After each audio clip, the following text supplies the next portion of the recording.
Funding for This Is Nashville comes from you, our listeners, and Music City Prep Clinic, Nashville-based provider for PrEP, and offering comprehensive sexual health services in an environment designed to be safe, professional, and shame-free.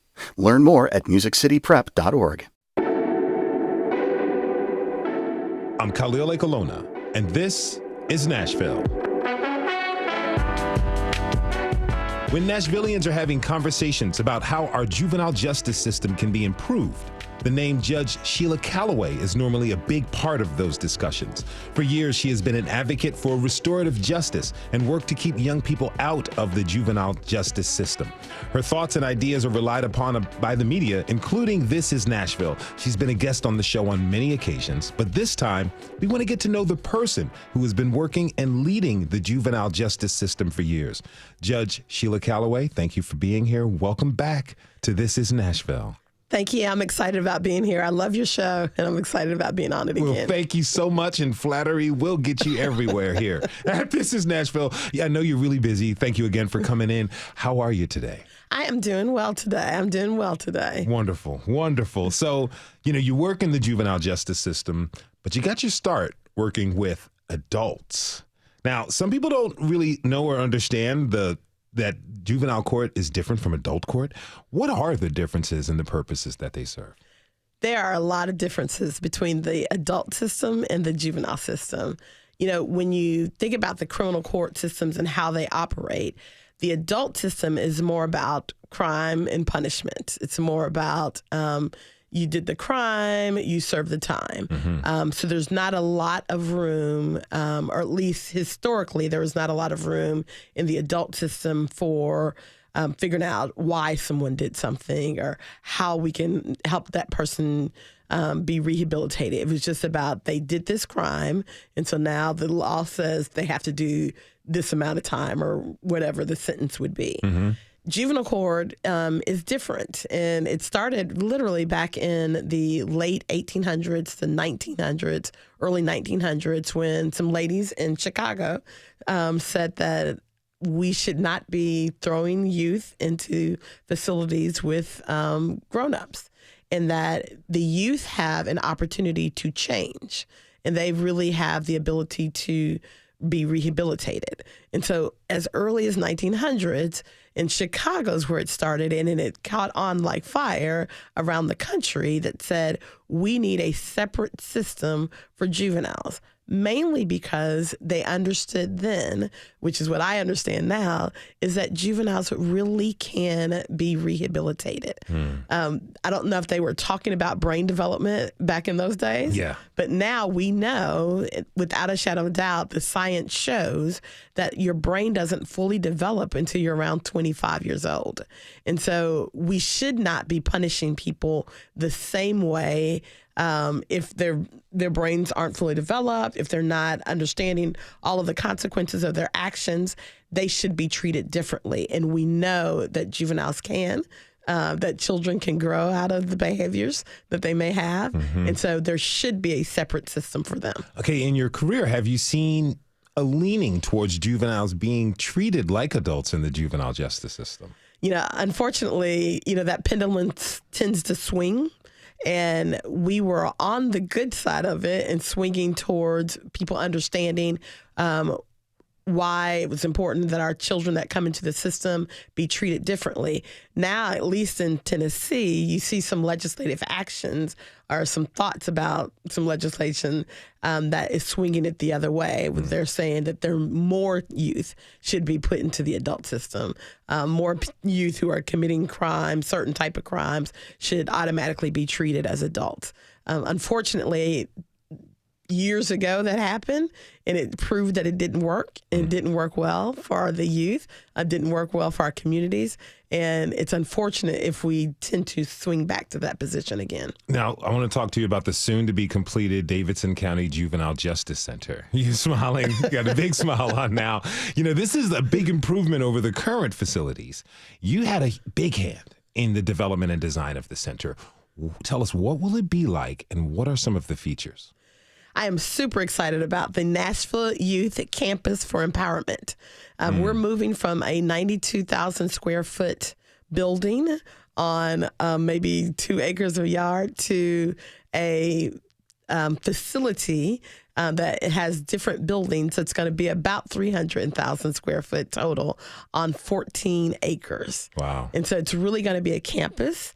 It's going to encompass everything that we need for our children and our families that come through the system to be able to have the resources that they need right there in that facility. It's going to have everything that they need. It's going to be restorative. It's going to be family friendly. It's going to be trauma informed. And people really are going to help change their lives while they're at this facility. Mm-hmm. I'm definitely looking forward to it. I'm free to go through every piece of it. I don't know how much time we have, but there's a lot that's going to go into this building. I'm going to ask you more about the specifics of the building, but let me ask first, is the juvenile justice system a prison jail? And, is that a good explanation to explain what it is? So it is not. Okay. We do, unfortunately, there are some youth that we have to hold in our facility until their case has been heard. Those youth are being held in what we call our pretrial housing facility. Okay. And so these are the youth who have been alleged to have committed some of the more serious crimes in our community. And they only get held in the pretrial housing facility if by the statute their behaviors or the charges that they're alleged to have committed are a very serious offense that uses bodily harm or that has bodily harm and uses a weapon. And so you're talking about the youth who are charged with murders, very serious aggravated robberies, sometimes possession of handguns, those youth who we don't feel might be safe out in the community yet, but need some more help before they go back into the community. The youth that we hold, it's pre-trial. And so once they have their trial, they're no longer held in our facility. So they're either gone back into this community on some type of court supervision, or they go to the Department of Children's Services custody in a treatment and rehabilitation center. Or if it's a really bad crime and I feel like it's appropriate, their case may be tried in the adult system and they end up in the adult system. Okay. Now, there's an emphasis on the staff being trauma informed. Now, tell me, why is it important that people who work there be equipped with those capabilities? It is so important that the people who work with people who have been through so much trauma in their lives understand what that means and understand how we approach them, how we do business with them. Because in many, many years and many times past, the way that we talk to people, the way that we interact with people, the way that we decide cases, make decisions, could actually be more harmful to those who have gone through whatever the trauma it is that they've gone through. Mm-hmm. And so if we're not aware of how our actions and how our language and how our behaviors affect the people that we serve each and every day, then we could be serving them inappropriately. And so it's important for my staff to understand, everyone that works with youth and their families, that they are with us because of some traumatic experience. And people respond to trauma differently. And we have to understand that there are a number of ways that we can respond. And that doesn't mean that we don't hold people accountable for their actions. We do, but we hold it in a way that they can learn, that they can grow, that they can be rehabilitated from the experience. Not a way that ostracizes them or that makes them deeper into their trauma, that brings it out, that brings out worse behaviors. We have to be equipped to learn how to deal with everybody as they come to us. Will the center have vocational and educational training for the young folks who are there? It most certainly will. I'm glad you asked. Okay. So for the youth who are at our pretrial housing facility, it will have lots of opportunities that we don't currently have now. It will have a full scale school where there'll be different classrooms. Currently, if you came down to our facility right now and you saw where they're in school, it's a one little room that only sits maybe a comfortably 12 people. And it's not very conducive for a lot of studying or a lot of learning. And so the facility that we will have now in the future, nice campus. We'll have a full education part of it. And within there, there'll be a number of classrooms so that we can adequately separate those who need to be on certain grade levels, or those who might be English learners, or those who may have special education IEPs. We'll be able to separate them truly in classrooms that they need to be in, and have the teachers and the support system per class. It will also have different vocational areas and spaces. It will definitely have, one of the things that's most popular in our facility now is it has a cosmetology area, with some barber chairs. And so we work with agencies that come in and teach our youth how to cut hair and how to do hair. And so that will be definitely continued into the facility in the future. Now, I hear there also will be a 24-hour assessment center. Tell us, what is that and what purpose will that serve? The assessment center is probably the reason that we first started talking about the need for a new facility. We currently have gaps in our system, and one of the biggest gaps is for those youth who are not detainable in our current facility by law, who have done some type of offense but need help. For instance, if a child runs away from home and they're picked up at 2:00 in the morning and they're brought to the only place that the police currently can take them is to our detention facility. By state law as well as by federal law, we are not allowed to hold them in a detention facility. And so we immediately have to call the parent and say, we picked up your child, you need to come and pick them up. A lot of times the parents are like, well, if I come pick them up, they just ran away from me. If I come pick them up, they're going to run again. I need help. I need something to do. We can't give them the help then. We can't hold the child. And so if they refuse to come pick up the child, then that child ends up going into the Department of Children's Services custody in the foster care system.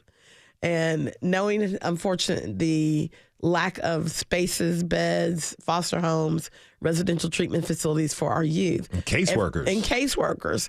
Once we put a child in DCS custody, that child a lot of times will end up in what they call resource linkage, which is an office that they kind of have refurbished to make it a place where kids can stay overnight if they need to.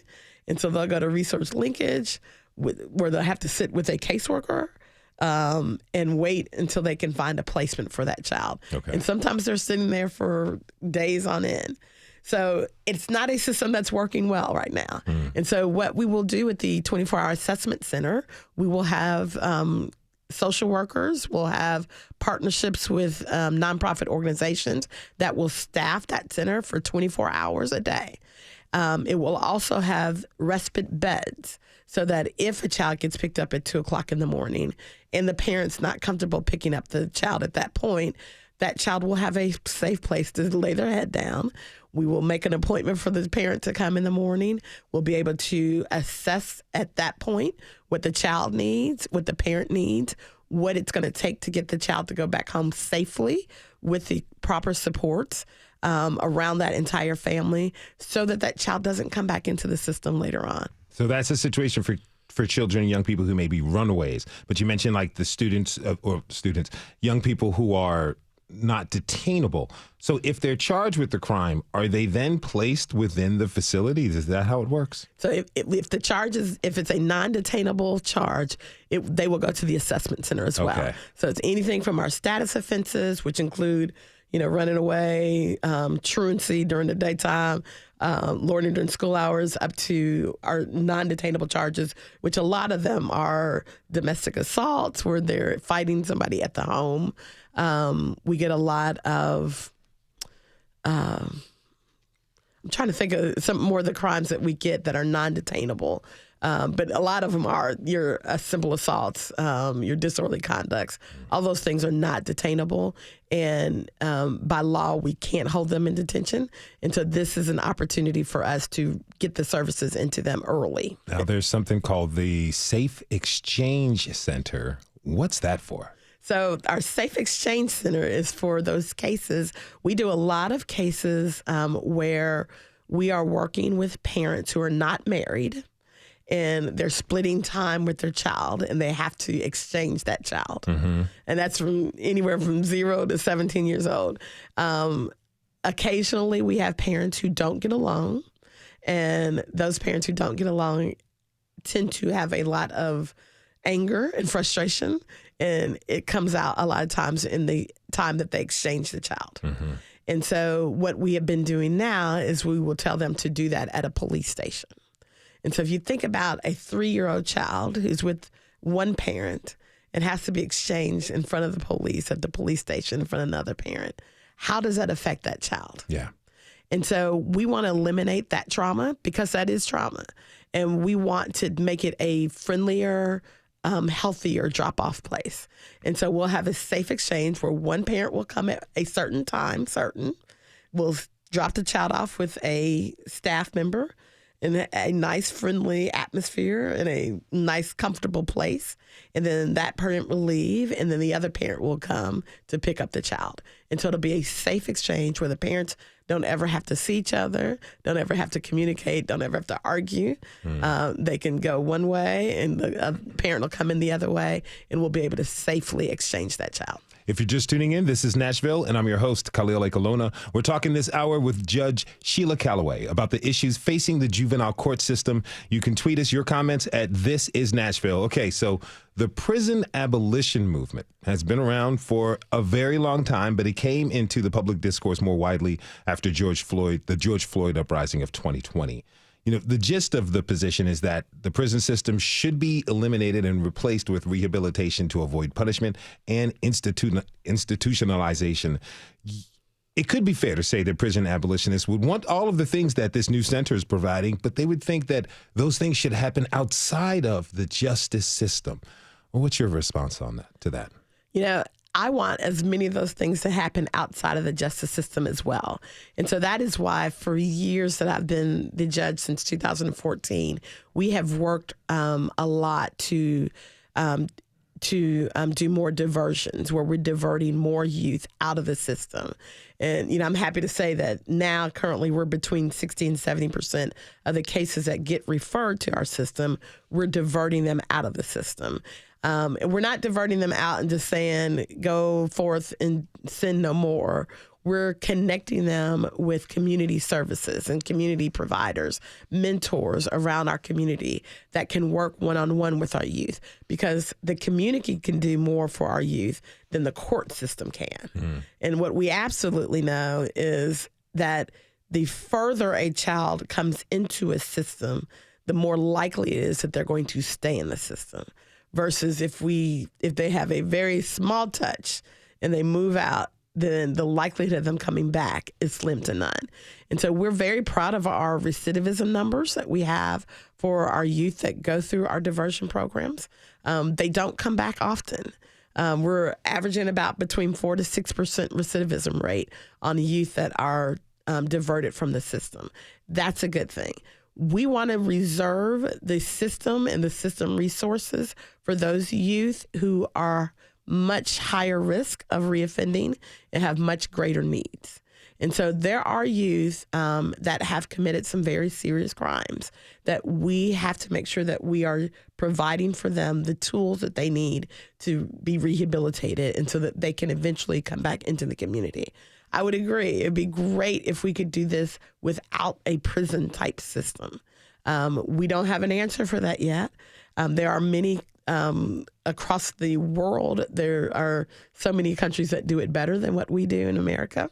And I think this center, our National Youth Empowerment, National Youth Campus for Empowerment, is going to be a model in that design. Where we are housing our youth, our pretrial housing facility, is not going to be a jail-looking like facility like we have now. It's going to be restorative. It's going to be rehabilitative. It's going to be more like dorm rooms. They're going to be secure so that there's no chance for them to just walk off the campus on their own. But it will be secure, but it will be very soft furniture. It'll be a a lot of natural lights, a lot of green space for the youth as well. Just an opportunity for them to feel normal and not institutionalized. Let's take a short break. When we come back, we'll continue our conversation with Judge Sheila Calloway. We'll talk about the lack of attorneys for indigent clients, learn what inspired her to become a lawyer, and what working as a public defender taught her about fairness and justice. Listen to our unabridged conversation with Judge Calloway at WPLN.org or wherever you get your podcasts. We'll be right back.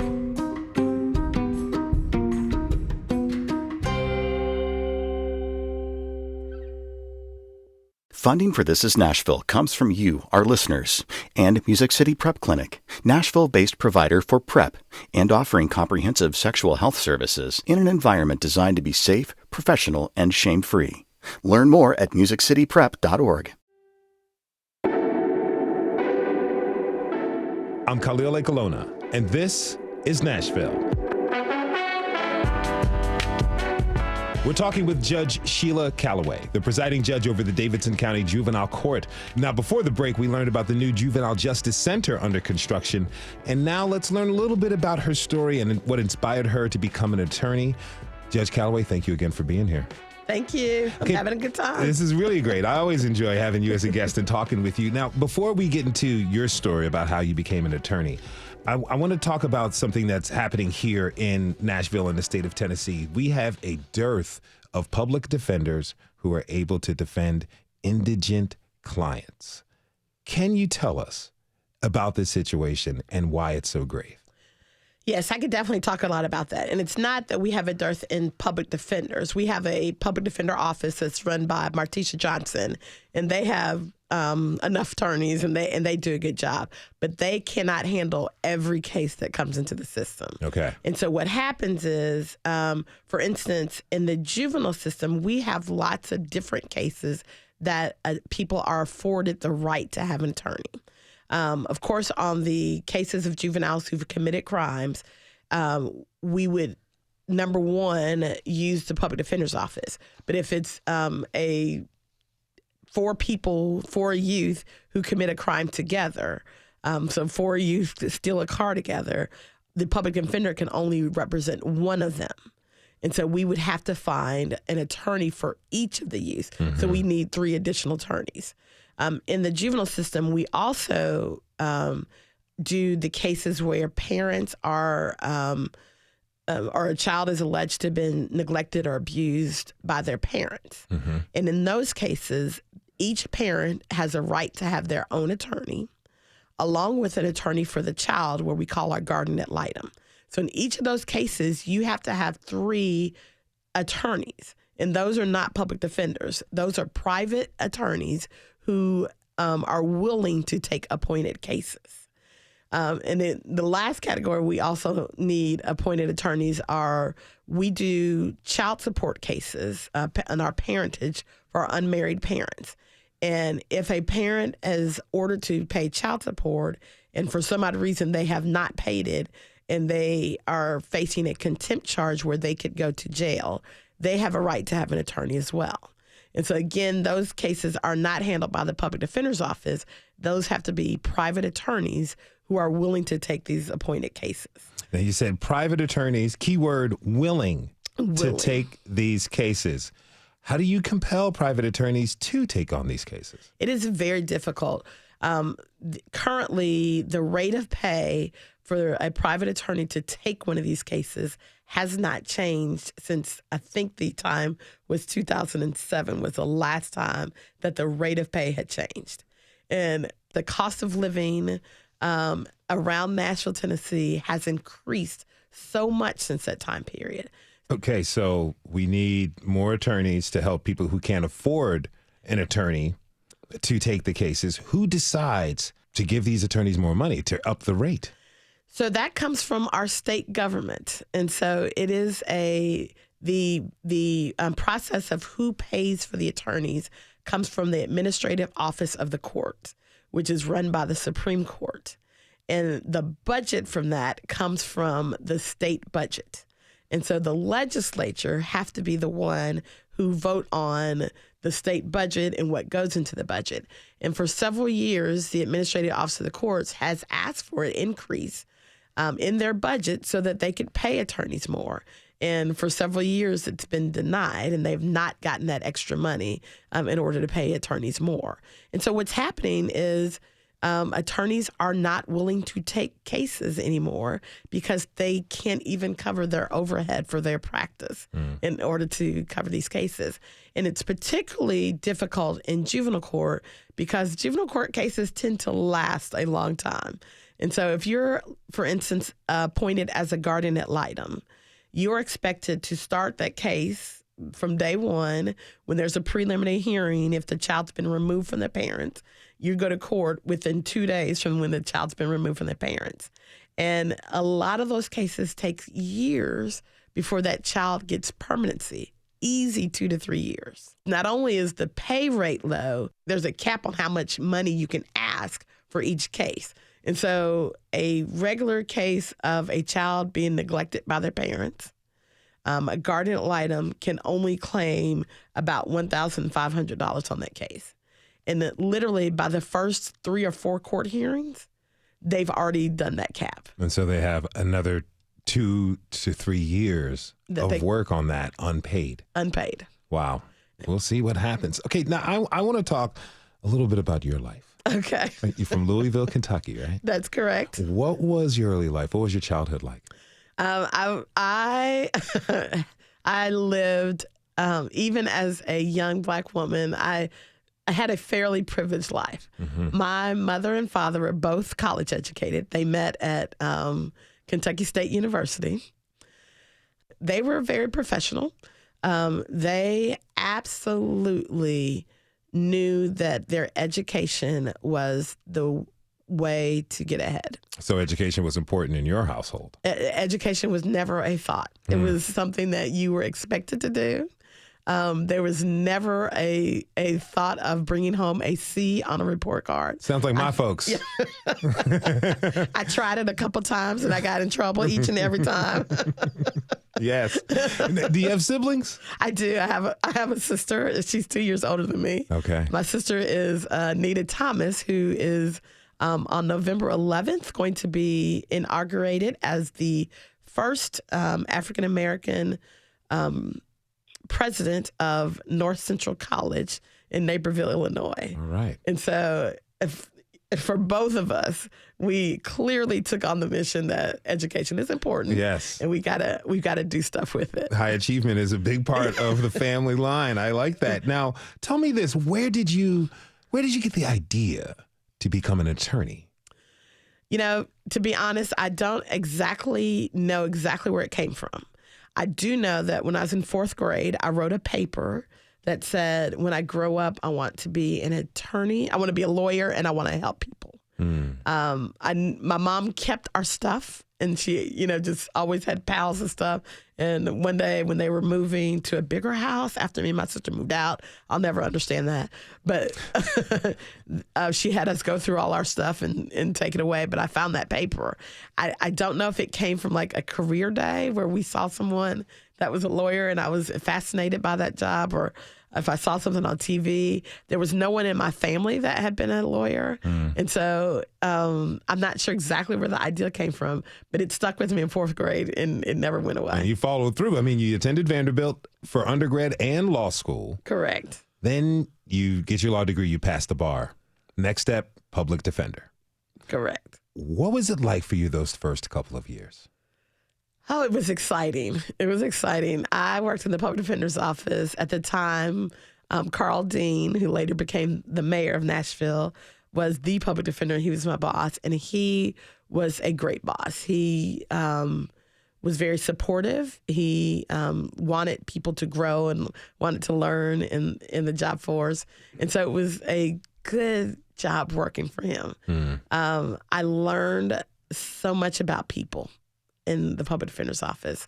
Again, I kind of grew up in a privileged middle, upper class neighborhood. I was not bused, although there was busing in Louisville because our neighborhood school was a predominantly white school. And so we stayed in our neighborhood, went to, walk to school or, rode the bus with our friends that were in our neighborhood. And so I never really saw poverty. I never saw mental health issues. I never saw people suffering from drug addiction. In the public defender's office, I learned about people and I learned about life. I learned about desperation. I learned about how difficult it can be if you don't have the right people supporting you, and how life is hard for a lot of people. It's things I never, I'm happy to say my parents either shielded us from that or we just never saw that. I will also say my parents were such supportive people of others. We always had people staying with us. Me and my sister call them our strays, our stray people. But, we'd come home and be Uncle Tom. And we're like, okay, I'd never met this uncle before. But it was someone that my parents would know who needed a help up, who needed a place to stay for a couple of days. And so that instilled a spirit in you to give back and to help others. Absolutely. Absolutely. They live that every day. Now, you said you learned about life from the clients that you worked with. But I can imagine you also learned about life from the judges that you worked under as well, or worked with as well, because they're human beings. They have procedures, quirks, idiosyncrasies that, really influence how they went about presiding over their courtrooms. Why does knowing a judge's personality, why does that matter when it comes to representing a client? Knowing the judge that you're practicing in front of is so important when you're practicing. I think it's almost close to malpractice if an attorney doesn't know about the judge that they're practicing in front of.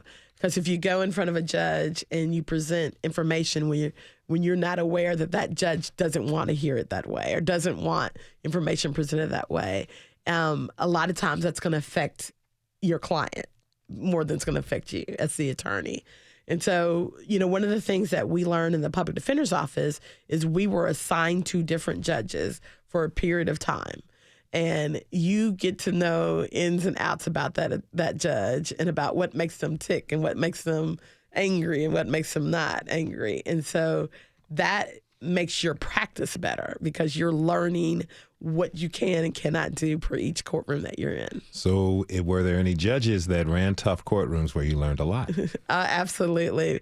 When I started, everybody starts in the general sessions level at the public defender's office, and you learn, at the time it was like 7 different general sessions judges. I think there's like 12 now.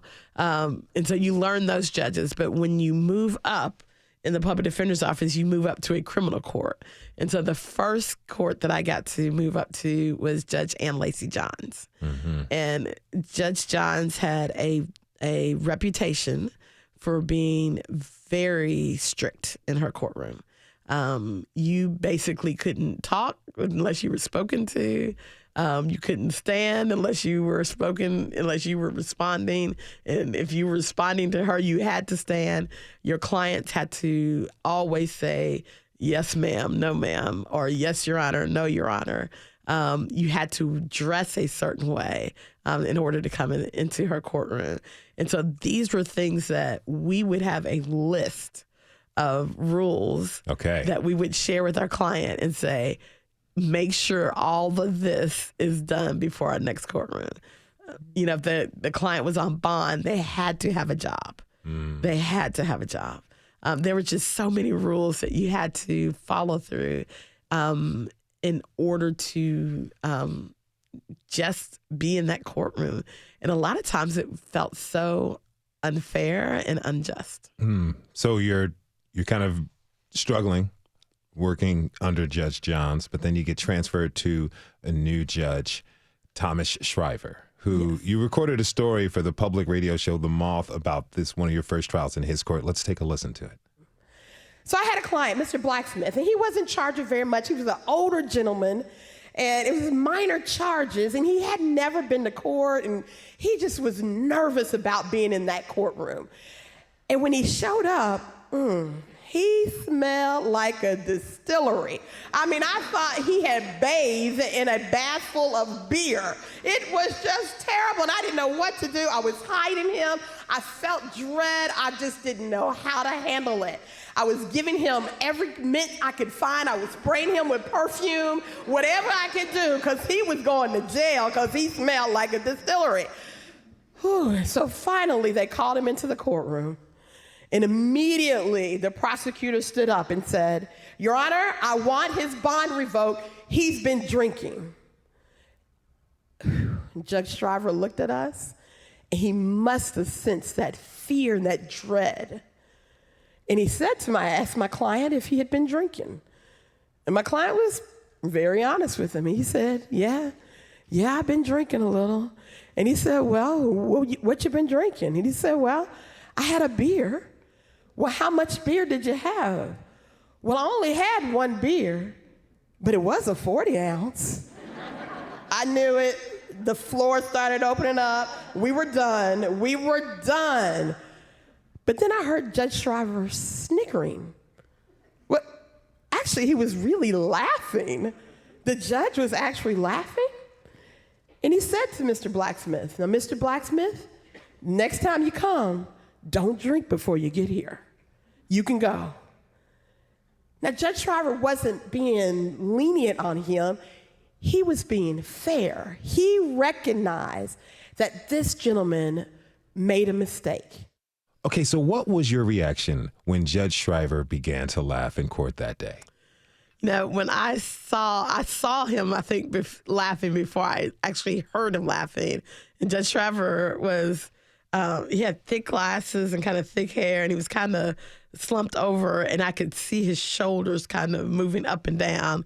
And then I heard something, and I was like, it was just a sense of relief. It was a sense of I am in a place where someone understands life and someone understands people.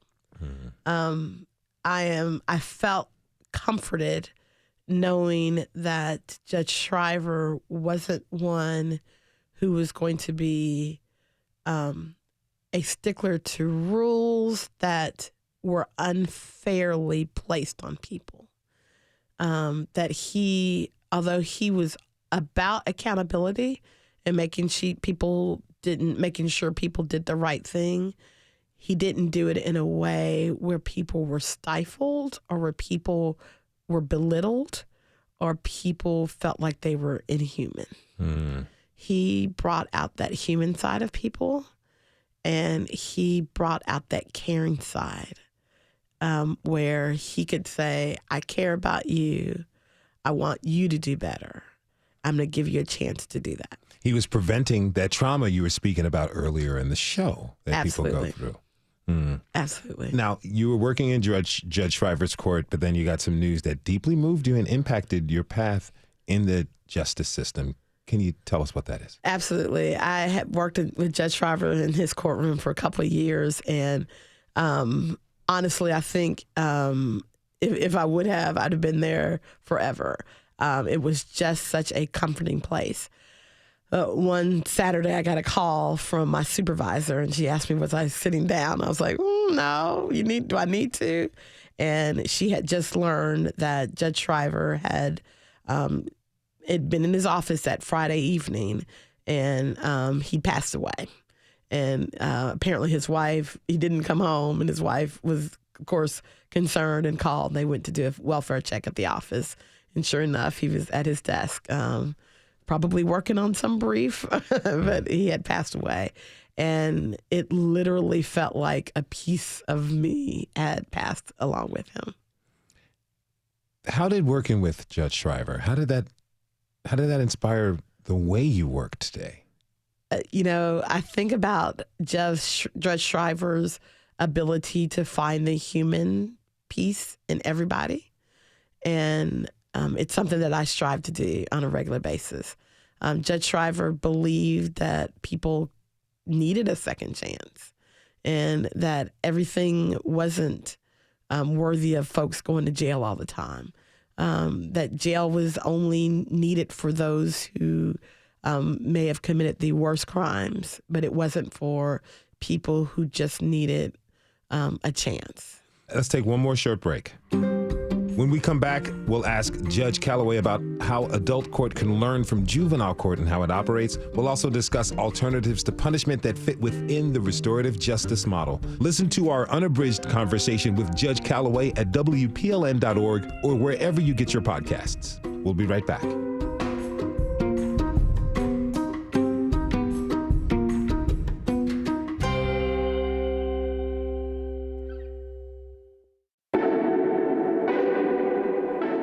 I'm Khalil Lekalona, and this is Nashville.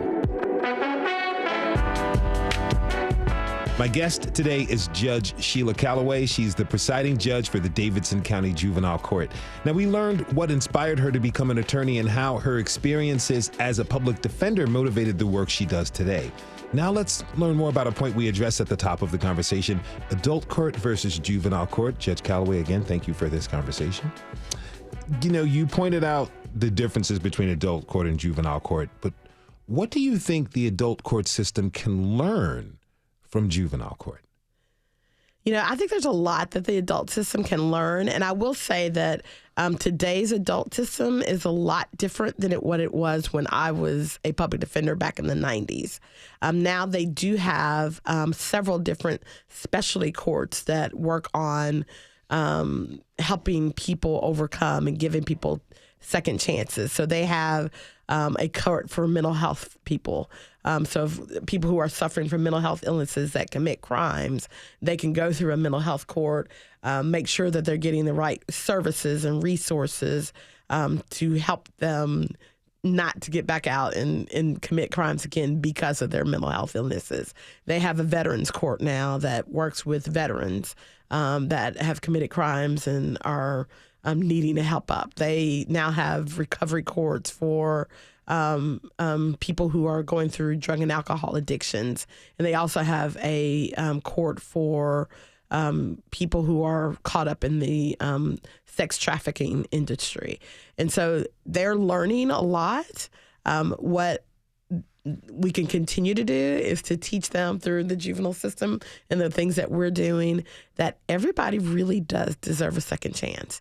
And if we think about looking at why people commit the crimes, if we look at what we call adverse childhood experiences, what we know about adverse childhood experiences is that the more trauma and the more things that a child's gone through after 18, under the years of 18 years old, shows kind of the trajectory of what can happen to them as an adult. And so if you have a score of 7 on the ACEs scale, what that means is that you're more likely to end up with some type of disease or dying early or risky behaviors that end you up into the criminal justice system. If we know that, if we're asking everybody to be aware of what your ACE score is, think about it, how we can help people become resilient, how we can help people overcome that trauma that they had at a young age. Even as an adult system, we can say, what happened to you? It's not, what did you do? What do you deserve? But what happened to you? And how can we help you overcome that? You know, that's interesting because, you know, you're talking about healthy alternatives to punishment. And it's, you know, but it's for some people out there, it's difficult for them to think and have mercy for somebody who's committed murder or a violent crime. You know, how can we look at them? I mean, because I'm thinking about, we need to make sure that people are serving society for the crimes that they committed, right? And also ensure that our justice system doesn't create a rotating door where people are stuck in the system. And what you're saying to me kind of reminds me of a conversation we had recently. We had the founders of the advocacy group Tennessee Voices for Victims. And they talked about a philosophical change that they took to their work. After they met a group of men in prison for violent crimes, they said it was during that meeting that they realized those men, convicted criminals, were victims as well. Absolutely. Talk to me about how that resonates with you. You know, that resonates with me. And I love the ladies at Voices of Victim. They actually work with Rafa Institute who does our restorative justice program. Mm-hmm. And so they are working with us in juvenile court in our restorative justice. You know, we as a society are just in tuned with, if you do this crime, you got to serve time. We are not looking past what true accountability should look like. And that's when we have to change the conversation. When you just lock someone up in a cell and say, go in that cell, think about what you did, learn from it, and change your ways, a lot of times that doesn't work. But when we take the time to say, what happened to you? What happened to you to make you get to this point? And we make that person, we work with that person on learning what that trigger was or what happened to them. That's true accountability. And so when you look at programs like restorative justice, where you're talking with the person who caused the offense, and you're also talking to the person who was the victim of the offense, and you're talking about, what does justice look like? Most of the time, it's not about just lock this person away for the rest of their life so that we'll never see them again. It's about, I need to be healed. I need to know why you broke into my home. Or I need to know why you killed my sister. I need to know what was going on. What can we do to make sure that you never do stuff like that ever again, and that you understand the impact that what you did had on me, had on my family, had on her children, all of that. If we start thinking about how we can help people heal, whether they're the offender who also is probably a victim from their past as well, or whether it's truly the person who suffered the offense, suffered the crime, and how can we help them to get to a point where they feel healthy again? That's what a system that works should be thinking about. So from the course of your career being a public defender to a magistrate, then to a juvenile court judge, did you have this philosophy in mind as you progressed? You know, I will say, as a public defender, we used to do some mediation work. And it wasn't the quite the same as the restorative justice, but it was getting to that point. And I remember Joe Engel was around back in those days, and he ran the, I think it was called the Neighborhood Justice Center, I think is what the name was. And he was instrumental when I became the juvenile court judge, swinging back around to me and saying, remember when you were a public defender and we used to do this mediation? Well, I've got a better program. I've got a better idea. Let's look at restorative justice. And he connected me with Impact Justice and Sujatha Baliga, who runs Impact Justice out of California. And we got to meet. We got to learn more about restorative justice. We got to learn about how it really does a much better job of working with the victims, how the victims who go through restorative justice's programs are about 95% satisfied with the results, how they get to be empowered by being at the table and looking that person in the eye and say, this is what you did to hurt me, and this is how it happened. So I think in the beginning, I knew a little about, some ways to sit people at the table, but it was never for, violent crimes. It was more like vandalisms and things like that. But as I've grown older in the system and as I've learned and seen things work better, restorative justice works well for violent crimes. Last question for you. What can we all understand better about the justice system, crime, restorative justice, and people's lives, so we can have honest, real conversations about the best ways for our society to move forward? Kelly, you left me with a hard question. Yes, I have to. Yes. I think one of the things that we have to always recognize is that we are all human and that we all make mistakes. And that, number one, we have to learn to help one another overcome overcome the victimization that they may have had as a young person, overcome the needs that they didn't have. A lot of the people that are in prisons or in jails have significant mental health issues, have significant addictions, have significant learning disabilities. And what we are doing is we are just warehousing people and not trying to help them to get better. But if we as a community, as a country, if we come together and say our number one goal is to help one another, we could change the way that we do our juvenile system, our entire criminal system, if we learn how to better help one another. Judge Sheila Calloway is the presiding judge of the Davidson County Juvenile Court. Judge Calloway, always, it's such a pleasure to talk with you. Thank you so much for being here. I appreciate it. Thank you for the invitation. And thanks to you for tuning in this hour. This is Nashville is a production of Nashville Public Radio. Today's episode was produced by Char Daston. It was directed by Elizabeth Burton. Laura Boach is our technical director. The masterminds behind our theme music are Larange and Namir Blake. If you enjoyed our conversation today, there's more where this came from. Listen to our unabridged conversation with Judge Calloway at WPLN.org or wherever you get your podcasts. And the conversation doesn't end here. Tweet us at This Is Nashville. Find us on Instagram and tell us what you want from our show by filling out our quick survey online. This is Nashville. I'm Khalil A. Colonna. We'll see you tomorrow, everybody. And be good to each other.